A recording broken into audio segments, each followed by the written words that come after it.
Okay, well, we are recording. All right. So you want to go ahead and start? Yep. Welcome.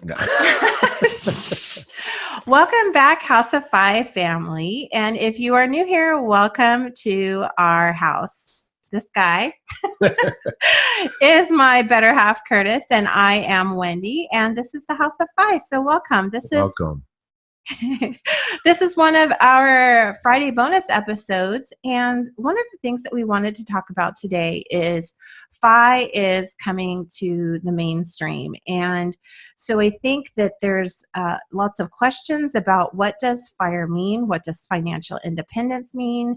What does this thing retire early? What does that mean? And so we've just really been thinking about what are some of the core values, maybe core tenets of what we have found in this community. And we've gotten some input from some other people in the community, and we've kind of lumped them all together, and we're going to start sharing with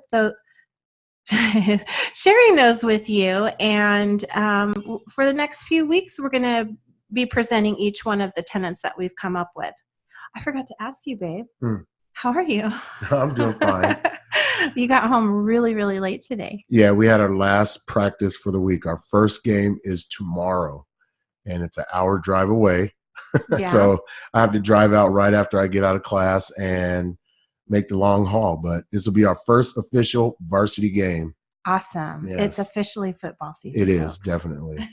Game time. Yeah, getting home at 7. Then tomorrow night I'll probably get home around 11 o'clock.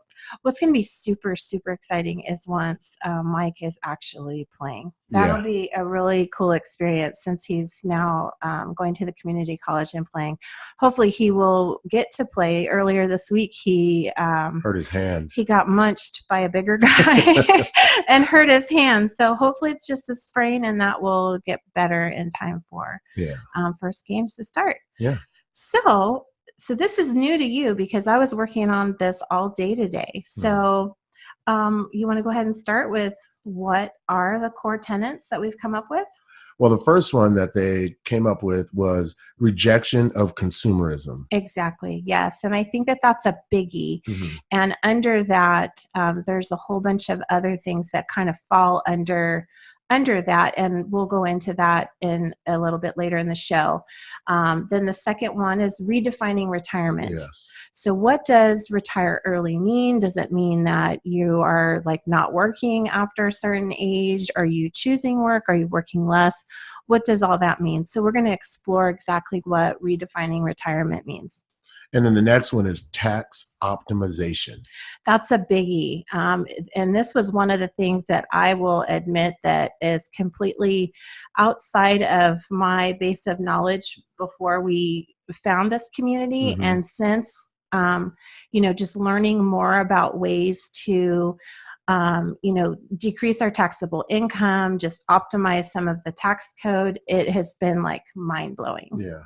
Really, really, really, really cool ways to both increase your savings, but also lessen your tax burden, which is super awesome. Mm-hmm. And that is our next one, increasing our savings rate. Huge. When we first started, I think our savings rate was maybe 5%. Yeah, I don't even think it was that much.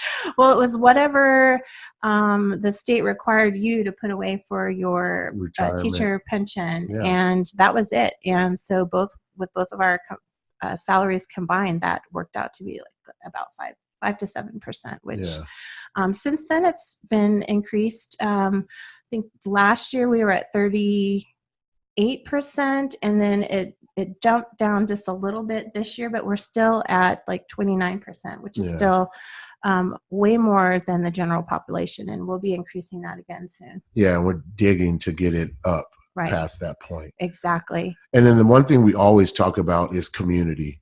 There's a lot of knowledge that the community gives, and support that you're able to move forward in anything that you're doing. So yeah, community is super, super important, and we have one of the best communities around. And I will have to say that I don't think we've been this connected to a group of other people in a really, really long time. I think the closest I can say that we have felt to this was our church.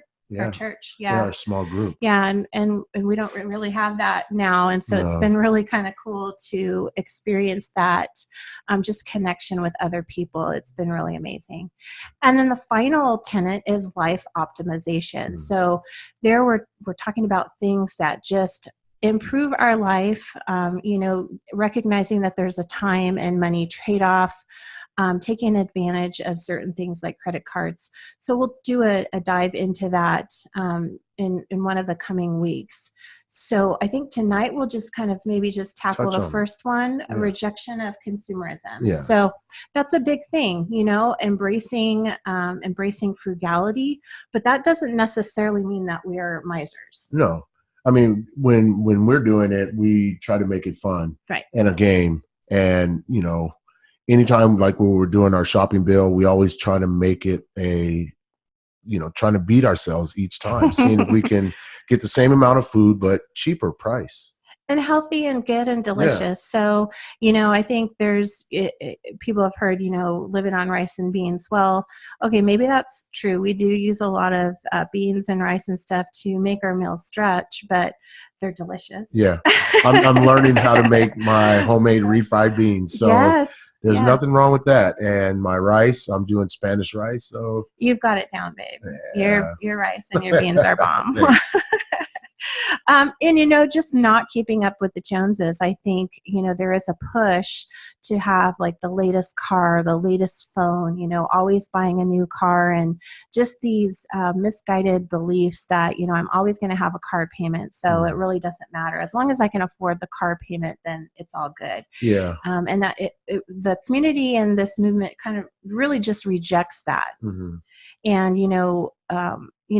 driving older cars, paying cash for your cars. Yeah.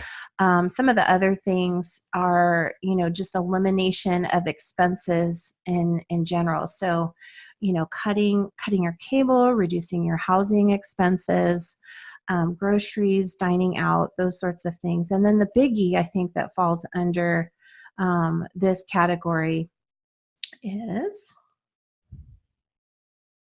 Oh, our elimination of debt. I don't have my glasses. I'm sorry.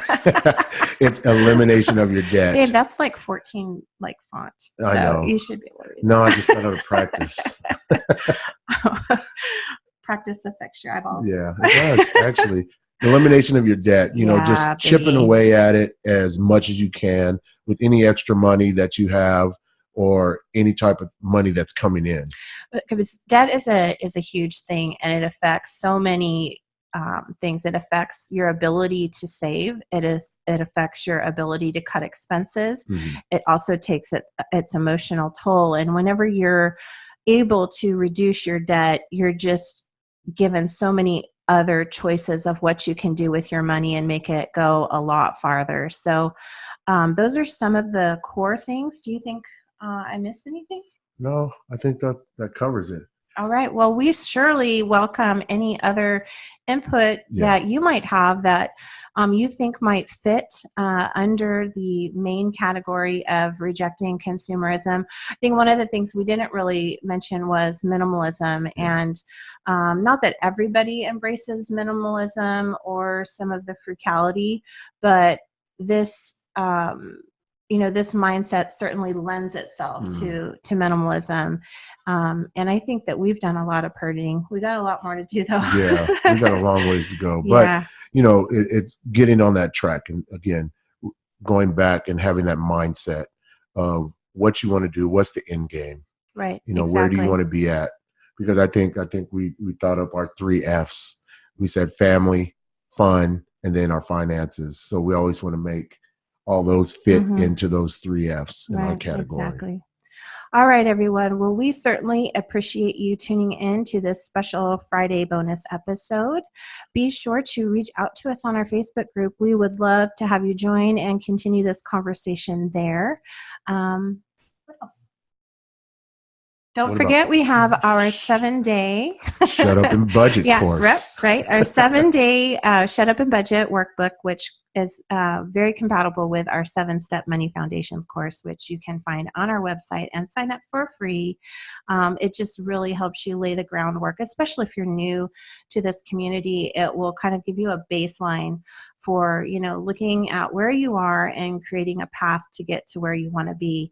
And super, super important to know why you're doing this. And I think for us, the one word that kind of encapsulate our motivation for being in this community and having the goals that we have is legacy. Yes. Right. That's the biggest one. We're creating something for our children and creating a pathway, something different for them than what we experienced, what our parents experienced, and just creating generational wealth for our kids. Mm-hmm. Right. And so part of that is becoming debt-free, saving more, spending less, and building wealth. And also having fun doing it. Yes. All right, everybody. Thank you for listening. We're glad you were here.